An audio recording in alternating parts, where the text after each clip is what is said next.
Now, how are we going to diagnose these patients?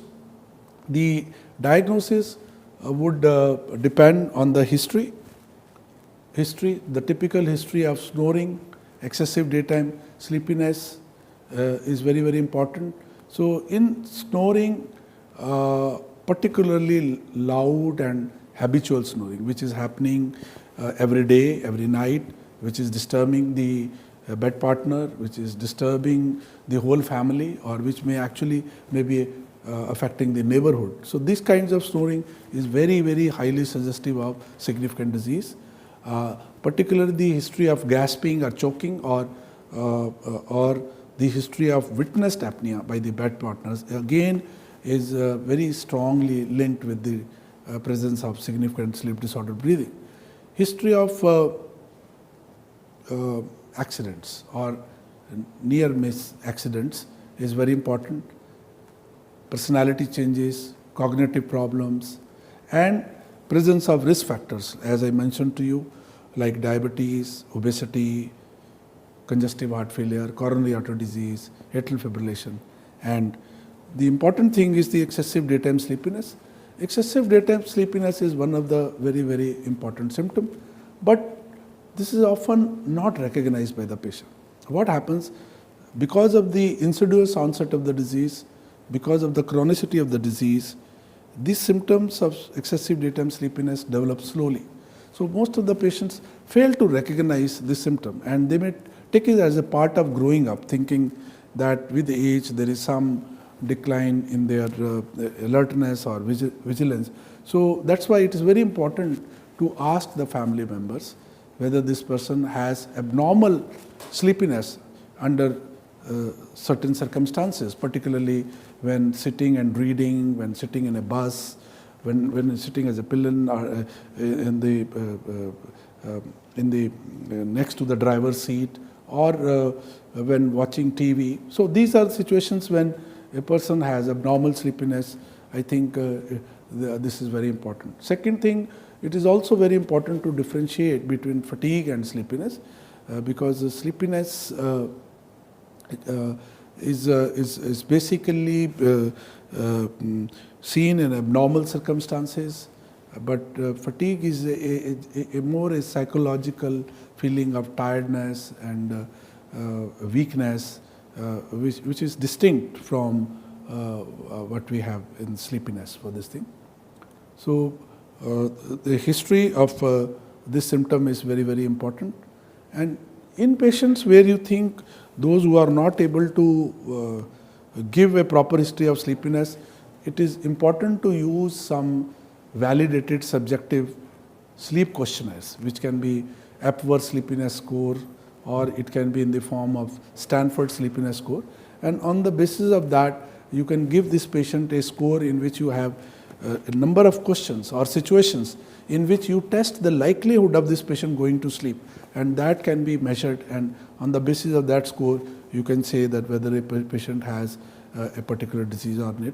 So, you can see here that there is a good correlation of Epworth Sleepiness Score with the severity of obstructive sleep disordered breathing. Again, you can see here that with increasing apnea hypopnea index, there is a increase in the mean Epworth Sleepiness Score in most of these patients. As I mentioned to you that in the community, a large number, in fact more than 2/3 of the people have significant disease without having symptoms of sleepiness or fatigue or tiredness. And those patients who are coming to the clinic are the one with significant symptoms. So, if you compare the sleepiness score in clinic-based patients who have come and seeking treatment, then if you see the patients in the community, you will see a difference, a marked difference in their Epworth Sleepiness Score for the same degree of or the same severity of sleep disordered breathing. These are in the examination the important features in their pharynx. If you examine, you will see those anatomical changes which talked about, like they will be more obese, they have increased BMI, they have increased central obesity, their collar size is high, their neck circumference is is high due to deposition of fat around the neck, particularly in males with more than 17 inch and in females with more than 16 inch is associated with the increased prevalence of sleep disorder breathing. The anatomical features which are very highly suggestive of sleep disorder breathing are micrognathia, retrognathia, large tongue, large soft palate, long uvula, tonsillar hypertrophy, high arched, hard palates. So this you can see actually. Also you can look for the nasal obstructions like the hypertrophic turbinate, deviated nasal septum or presence of polyps. The other consequences which you can see is the presence of hypertension and evidence of right heart failure in the form of raised JVP and edema. Now, these anatomical features can be actually studied by a score what we call as a Mallampati score, and in this is what we call as a modified Mallampati score, where you can these are the two. One you are seeing is a Mallampati score, and the other is a modified Mallampati score. Mallampati score was actually designed to look for difficult intubation. So it was basically by anesthetist. They wanted to check whether preoperatively a patient is likely to be a difficult intubation case. So where you would ask the patient to open his mouth, pull out the tongue and say ah, and with that you will try to see the pharynx structure behind. But in modified Mallampati score, you are not looking for difficult intubation, but you are looking for the prediction. You are predicting for presence of obstructive sleep disorder breathing. Here you tell the patient to open the mouth and don't pull out the tongue and don't say ah. So you just see, and if you are able to see the soft palate, the uvula, the tonsillar bed, you can see interior and posterior pillar. If you are able to see the posterior pharyngeal wall, this is what you call as a normal or class 1. But as you go from class 2, class 3, class 4, you will be able to see that you won't be able to see even the interior pillar, posterior pillar. You can only see the soft palate. You are not able to see the uvula, pharynx and this thing. So grade 3 and grade 4, as you can see here, you can hardly see the posterior pharyngeal wall. So these two grades are very highly correlated with the presence of significant sleep disorder breathing. So this is what you see in micrognathia, the collar size. So you can combine collar size, presence of hypertension. These are highly associated with presence of this thing. So what we can use, what we call as adjusted neck circumferences. In the adjusted neck circumference, you use neck circumference plus you look for hypertension, you look for habitual snoring, and you look for gasping or choking. So when you combine these four and take a score, then if the score is less than 43, then you have low probability of having sleep disorder breathing, and if the score is more than 48, then there is a high probability. The other commonly used questionnaires or scores are Berlin questionnaire. Again, you have set of parameters in this, and you can divide them into high probability and low probability. The other one is what you call a stop bang scoring model, in which you use parameters like snoring, tiredness, observed apnea, blood pressure, BMI, age, neck circumference and gender. On the basis of that, you can again calculate the prediction for having sleep disorder breathing in this. So after all, taking a meticulous history, doing a good physical examination, using the score, should we be doing sleep study in these patients? Most of these patients, most of these scores and the physical examination may have a high sensitivity, but their specificity is very low. So the signs and symptoms are the poor predictor for the disease activity. So, and moreover, we may not be able to exactly calculate the severity of the disease. So appropriate therapy for these patients depends on the severity. So, and if you do not treat this patient, as we have just talked about in the consequences, there is an increased risk of morbidity, mortality, road traffic accidents for this thing.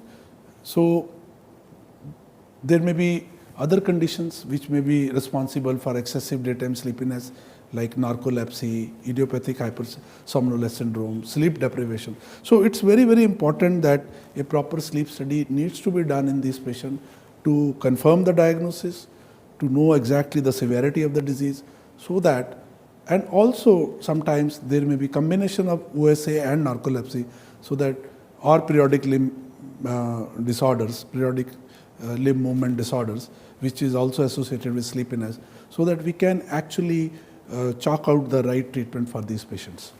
So we have different types of polysomnographies.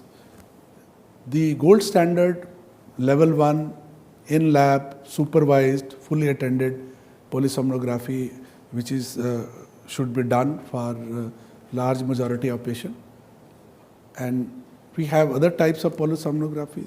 That means the gold standard in lab has all the parameters. They have parameters for sleep, they have parameters for breathing, they have parameters for limb movements, they have parameters for ECG and oxygen saturation. But since this patient has to be supervised and these electrodes are very delicate and likely to get dislodged. So, with that there can be loss of valuable data of these patients. Doing such kinds of studies at home can be risky in terms of data loss. So we have level 2 type of studies where you have similar type of parameters, but these patients are sent home. So as I mentioned to you, with this there can be a significant data loss and there may be a need to repeat the studies. The third type studies are what we call the cardiopulmonary studies. They are also called home sleep apnea testing. They are also called portable monitors, and they are basically cardiorespiratory monitors. They don't include sleep with them, so there are certain limitations. But for certain group of patients, they can be quite useful. And the fourth is what is called level 4, in which you only do 1 or 2 parameters like pulse oximetry along with the heart rate monitoring. This can be actually done for screening of the patients, particularly children or adults, before you go in for the level 1 studies for this thing. So polysomnography, particularly level 1 polysomnography, which is fully supervised in lab study, is the best, because it can detect a variety of other sleep disturbances because it has sleep parameters. So it can detect bruxism, parasomnias, it can detect seizures, which may be there as along with the sleep disordered breathing. It can give you data about the sleep architecture. So how sleep architecture has been affected, how it affects various sleep stages, how much is the disruption, how many arousals are seen. So it gives you a detailed information so that you are able to make proper decision about their treatment. And you can actually, since it is supervised, you can actually look for any technical problems which can be immediately addressed. This thing, so the data can be preserved, data loss can be avoided, and you can always, after diagnosing the condition, you can convert this study into a what you call as a split night study, and you can combine both diagnosis and treatment in the same night. So the split night study, as I mentioned to you, can be done when in the first 2 hours of sleep you are able to see the most severe form of the disease. Normally what happens, whenever we are doing a sleep study, particularly in mild to moderate disease, the most severe part of the disease comes in the last part of the sleep, when the REM sleep occurs. But if you are able to see the most severe form of the disease in the first 2 hours of the sleep, then the diagnosis is almost confirmed, and also the severity has also been confirmed. So such sleep studies can be actually converted into both diagnostic and treatment. So after 2 hours, you can actually start the CPAP titration. The important thing in the split night study is that the titration should get enough time. And when we say the titration should get enough time, we mean that we should be able to do the CPAP titration for all sleep stages particularly REM sleep stages and in all body position. So the period when you need the maximum CPAP pressure, that is supine REM, should be included in this thing. And if this kind of conditions, if these conditions are not fulfilled, then the titration study needs to be repeated in these cases. So what about the portable studies? Now portable studies are important in a group, because we know that sleep disordered breathing is a highly prevalent condition. 5 to 10% of the population have this disease. We have very small number of sleep labs. The standard sleep labs are very labor intensive. We don't have large number of trained technologists. So it will be very difficult with the available resource in terms of labs and the personnel. We will not be able to diagnose a large majority of sleep apnea patients. So in a situation like this, we must have alternative methods of diagnosis. So in that situation, these portable monitors will be of great use. So if you do a proper sleep lab evaluation, if you can, with your history and with your questionnaire, can predict in a patient who is likely to have moderately severe to severe disease and who has no other comorbidities in the form of severe respiratory disease, neuromuscular disease, congestive heart failure, or other diagnoses like narcolepsy or periodically movement disease, then these patients can be diagnosed with portable monitors. The next question comes, if you diagnose this patient with portable monitors, then how you are going to treat, how you are going to do the CPAP titration in these patients. So to overcome that shortcoming, the auto CPAPs have been developed, and those patients who undergo portable sleep or home sleep apnea testing should be titrated with auto CPAP titration. And it has now been seen with many studies that in such patients, whether you diagnose them and titrate them with in-lab study, or you diagnose them with portable monitors followed by auto CPAP titration, there is no significant difference in terms of symptom resolution, in terms of compliance, in terms of long-term outcome in such patients. So portable sleep studies have a role for a group of patients which I have mentioned to you. So what you are going to, before you treat this patient, it is very important to know how sleep disordered breathing is affecting the sleep, how it is affecting the breathing, how much desaturation it is causing. On the basis of that, you can decide that whether this patient should be treated or not.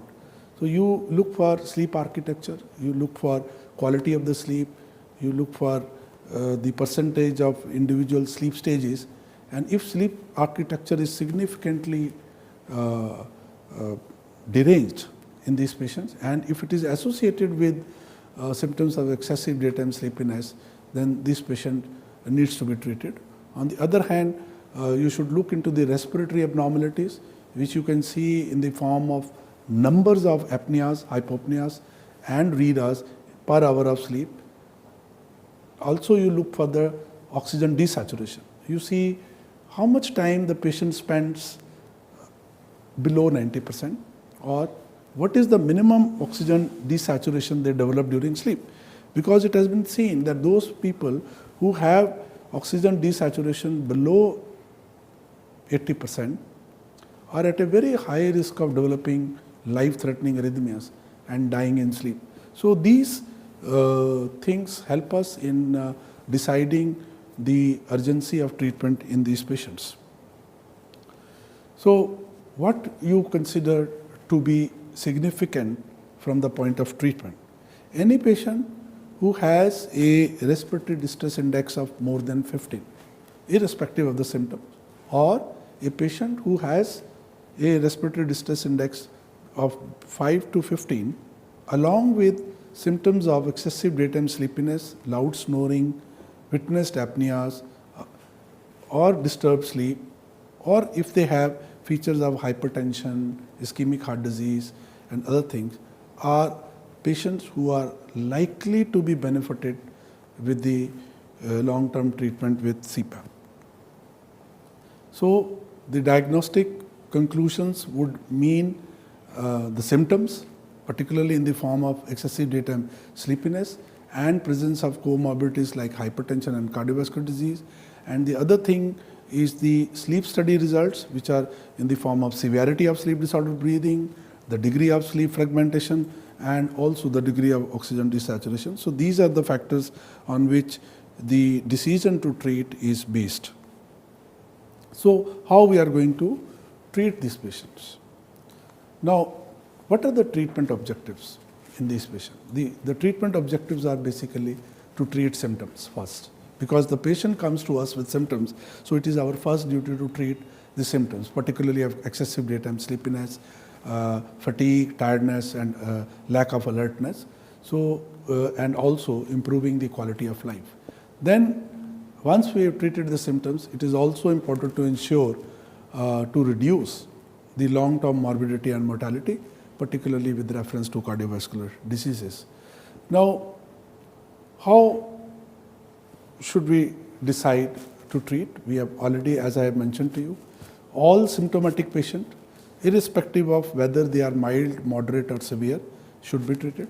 Whereas those patients who have moderate to severe disease, whether they are symptomatic or asymptomatic, should be treated, because any disease with a respiratory distress index of more than 15 is associated with long-term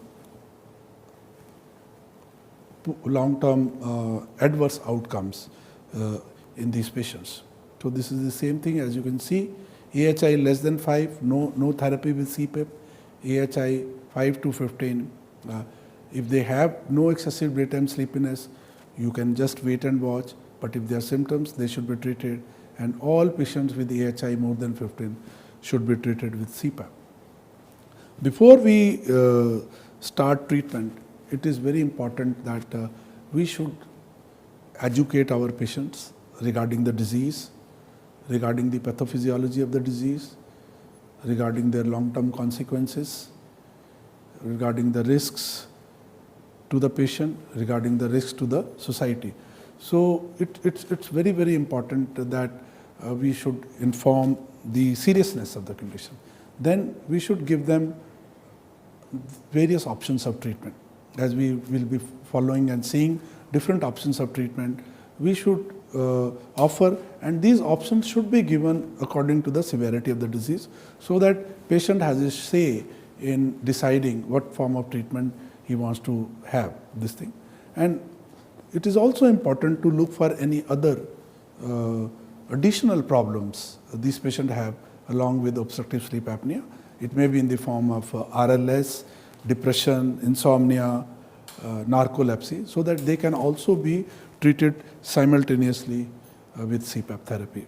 So the various treatment options available for these patients are medical treatment, which also includes behavioral therapy, the use of various devices like PAP devices, positive airway pressure devices, or orodental appliances, which can be used in select group of patients. And lastly, we have some surgical options for these patients. Now, behavioral modification actually should be a part of treatment in all the patients, in all the cases, but this can be useful or maybe effective as a standalone modality in patients with mild disease. What basically behavioral modification does is it can reduce or eliminate OSA without the need of medicine, device, or surgery. And these are basically in the form of weight reduction, sleep position therapy, oxygen supplementation, nasal corticosteroids, avoidance of sedatives and alcohols. Weight reduction is actually the most important therapy. As we know, all patients, majority of patients with obstructive sleep disorder breathing are obese, and it's a comorbidity. It's not only causing sleep apnea, but it is also responsible for other comorbidities like hypertension, diabetes, and dyslipidemia. So, irrespective of the use of other forms of therapies, weight reduction should be an important part of therapy. And you can see that a modest reduction in weight actually can result in significant drop in the severity of sleep disorder breathing here. So, weight loss is considered a secondary or adjunctive treatment. A modest weight loss can be helpful. That means 10% weight loss is associated with 26% reduction in the AHI. But recurrence of OSA can occur after the previous weight loss despite maintenance of the lower weight. So, in fact, many people have undergone bariatric surgery and have lost significant weight to the tune of 40 to 50 kg. And if you initially look into the change in their sleep disorder breathing severity, a large majority of them may show significant reduction, and in some cases it may actually normalize their sleep disorder breathing.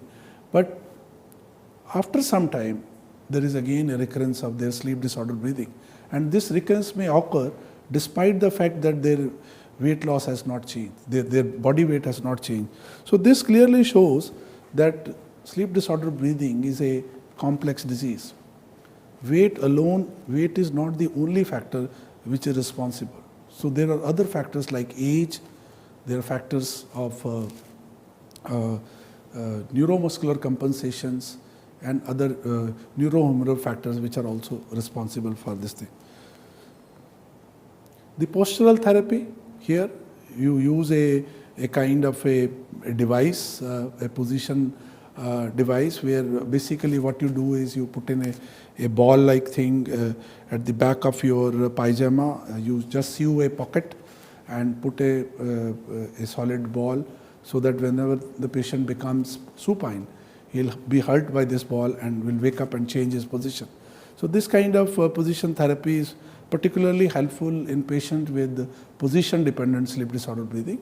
And we define position-dependent sleep disorder breathing when the RDI score is more than twice in supine than in the lateral position. And in the lateral position, the patient's sleep disorder breathing score is within normal limits. Nasal decongestants may be useful, particularly nasal steroids, in patients with allergic rhinitis or rhinosinusitis, when they find the use of CPAP to be uncomfortable. Because many of these patients who have nasal obstruction, they will not only require higher CPAP pressures, but they may be very intolerant and they may open their mouth. So these inhaled steroids and decongestants are useful adjunct therapy to CPAP or maybe orodental devices in improving the compliance and in reducing the pressure requirement in these patients for this thing. Supplemental oxygen may be useful in patients with high loop gain kind of problem. This may stabilize their breathing and decrease the severity of breathing, but otherwise use of oxygen may be actually associated with lengthening of these apneic episode and may cause more desaturation. So whenever you are trying to give supplemental oxygen, this patient should be supervised and seen the effect of oxygen in these cases. The positive airway pressure therapy, as we all say, is the gold standard therapy. It is the first line therapy. You can see here that it acts by acting as a pneumatic splint. The air under pressure actually splints open the collapsible pharynx, and that's how it keeps it open and prevents the collapse of the pharynx, particularly during sleep when there is a marked reduction in the pharyngeal dilator muscle activity. It acts in a number of ways, as you can see here. It actually increases the pharyngeal lumen. As you can see on the right side, MRI, the lumen is significantly increased. And the other way it can act is by treating snoring and by reducing the pharyngeal wall edema. So over a period of time, CPAP may actually result in increase in the volume of the pharyngeal cavity by significantly reducing the pharyngeal wall edema. So there has been now large number of observational studies, randomized control trials, which shows that if CPAP is used effectively and with the good compliance over a period of time, then it can actually improve cognitive functions, quality of life, daytime sleepiness. It can reduce automobile accidents, reduce healthcare cost, and over a period of time there may be reduction in the blood pressure, cardiac arrhythmias, improved glucose tolerance, and overall improvement in their mortality, morbidity and mortality in these cases. But the major problem with the CPAP is adherence. As we have seen over a period of time that a large percentage of these patients may refuse initially. So there is a problem with initial acceptance. So even if they accept, they may not adhere with this treatment. So overall, if you see the acceptance and adherence of with CPAP, about 50% of the patients may not use this treatment, and only the remaining people will have a CPAP compliance, which is defined by the something called more than 4-hour use for at least 70% of the days. So if you see this definition, then you may see that this may not be adequate in majority of cases, because we need normally 8 hours of sleep, and if somebody who is using more than just 4 hours, maybe 5 hours, will be actually missing for 3 hours. So those 3 hours he will have those apnea hypopneas, and if he has a severe disease, then it will result into significant residual disease.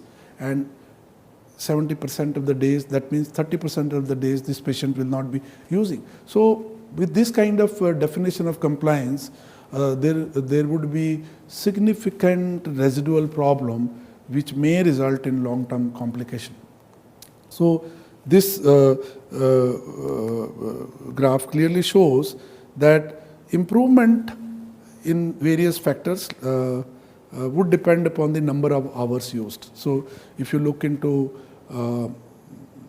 sleepiness, particularly subjective sleepiness in the form of Epworth Sleepiness Score, objective sleepiness as MSLT, multiple sleep latency tests, and quality of life scores and functional outcome, you will see that there is a progressive improvement in these with the increasing use of CPAP. In fact, now it has been seen that if you want to look into the cardiovascular outcome like blood pressure and atherosclerosis, then again there is a linear relationship with improvement in blood pressure and the number of hours CPAP used in these cases. So this clearly shows that only 50% of the patient have a desirable adherence with this thing, who use CPAP for more than 6 hours, but another 50% usage is something like 3.45 plus minus 1.94 hours of this thing. The another very important thing which we can see here is those who are not going to adhere with the CPAP will be can be seen in the first week of therapy.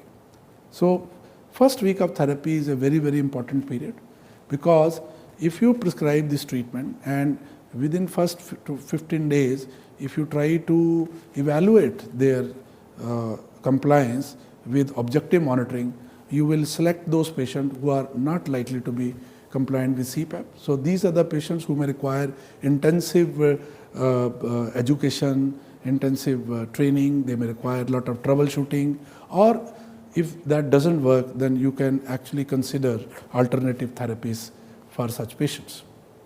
Now, there are certain factors which have shown that these factors are associated with good adherence or a bad adherence. If patient is very highly symptomatic, he has high sleepiness, if he has got a more severe disease, if he has a greater perception of the benefit after treatment, and who has a good early adherence, these are the people who are likely to be adherent to CPAP on long-term basis.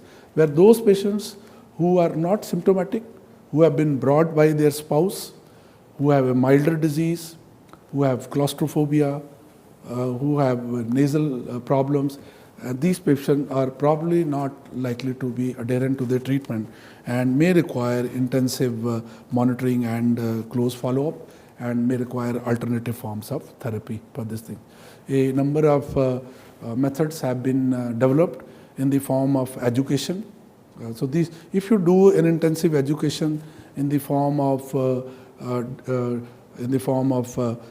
telling these patients about the disease, about the consequences of the disease, about PAP therapy, side effects of therapies, how to use this device, troubleshooting of various problems, involving the patient's spouse in the treatment, and picking up these patients early in the first 2 weeks for defaulters. I think these measures may significantly improve this compliance in these cases.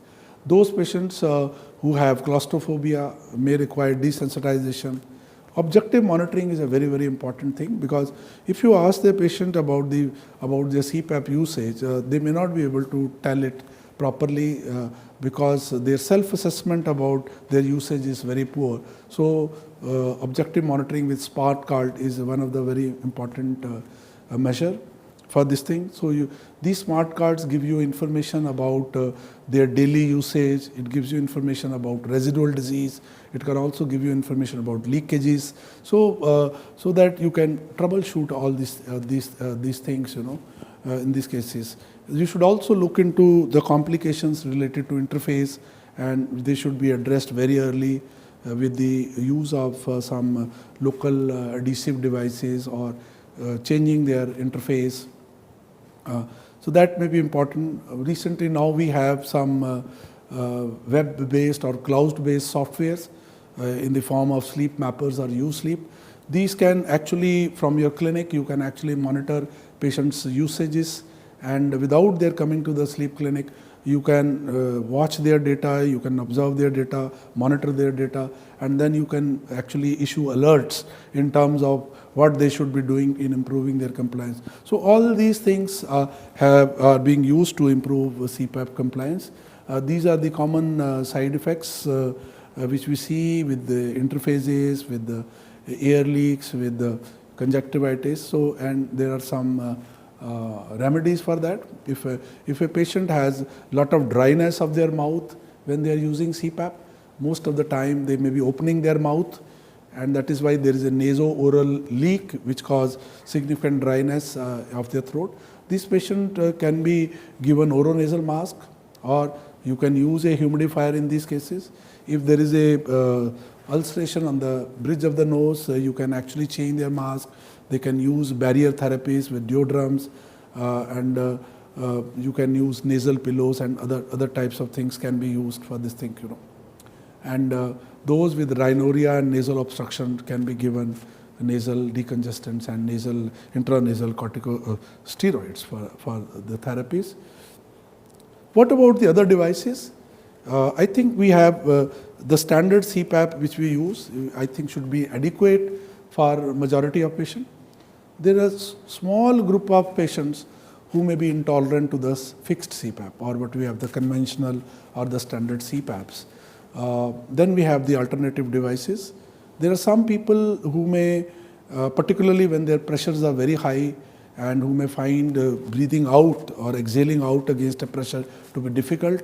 These patients can be given BPAP, so that you can split their pressure into inspiratory and expiratory.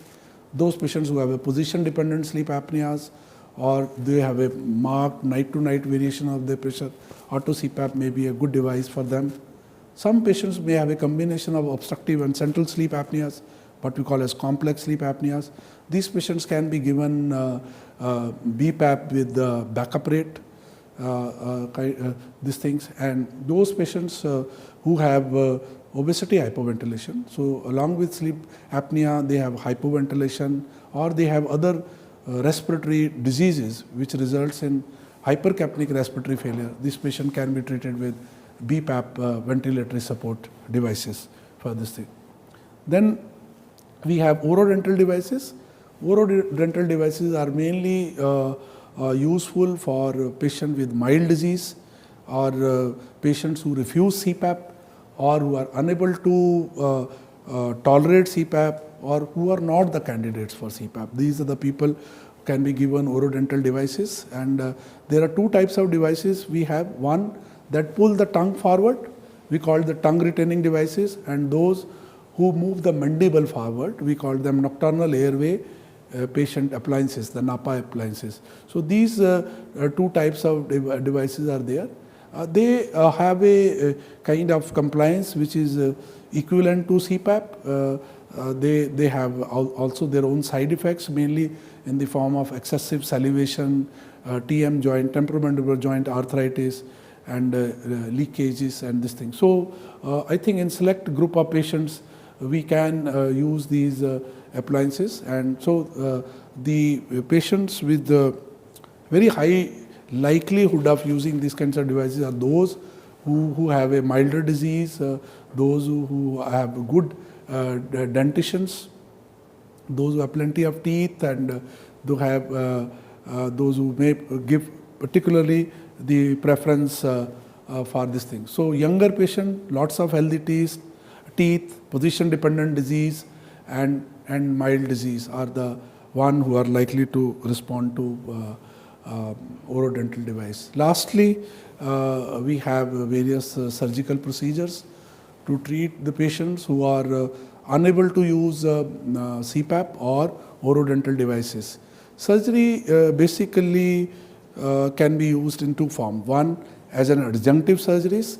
Adjunctive surgery means it is being used in addition to CPAP or PAP device or orodental devices. As I mentioned to you that patients who have nasal obstructions, particularly in the form of nasal polyps, deviated nasal septum, and hypertrophied turbinates, they may have nasal obstruction and they find it difficult to use nasal CPAP masks, and they become intolerant.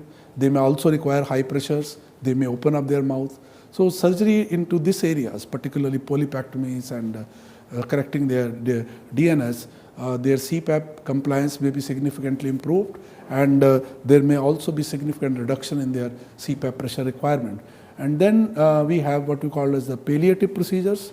Palliative procedures are basically procedures which will widen the pharynx, particularly behind the tongue. And here what we have seen by the use of dynamic investigations such as cine, MRI, or drug-induced sleep endoscopy, that majority of these patients have multiple levels of obstruction. They have obstruction at the nasopharynx level, they have obstruction at the oropharynx level. So to cause a significant improvement in their sleep disorder breathing, they may require a combination of surgery. That means a surgery at the palate level and surgery at the tongue base level. So combining these two surgeries in the form of like pillar implants, uvulopalatopharyngoplasty, tongue-based surgeries, then we may be able to improve in majority of cases. Doing only UPP, uvulopalatopharyngoplasty, may result in improvement in only 30 to 40% of the cases, and the use of mandibulomaxillary advancement, though it is a highly successful treatment, but is not suitable treatment for majority of cases. So, so you can see that you have to combine both surgeries to get the best results in most of these cases. So, to summarize this thing, sleep disorder breathing is a common condition, and its prevalence has been gradually increasing due to the rising obesity epidemic. Untreated moderate to severe disease is associated with long-term cardiovascular morbidity and mortality, besides a poor quality of life and increased risk of road traffic and industrial accidents, mainly due to excessive daytime sleepiness. Most of the patients have an anatomically small upper airway, which is, though adequately compensated during waking hours, develop significant loss of this pharyngeal dilator muscle activity during sleep, leading to partial or complete closure of the upper airway. Other factors which may contribute to the pathogenesis of OSA are high loop gain and low arousal threshold in these cases.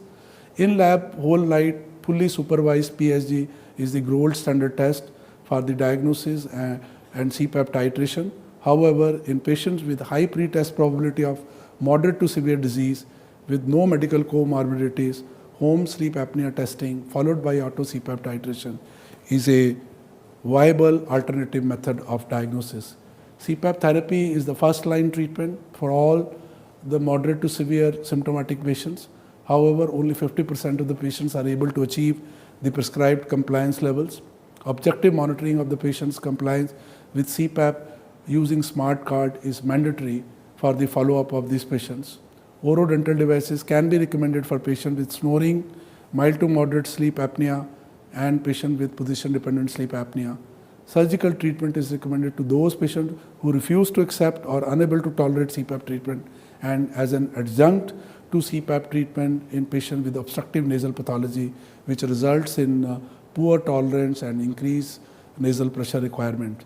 A majority of the patient therefore would require a combination of palatal and tongue-based surgeries to deal with multiple sites of obstruction seen in them. So as you can see that there is no ideal modality available to us to treat sleep apnea or to cure sleep apnea in majority of cases.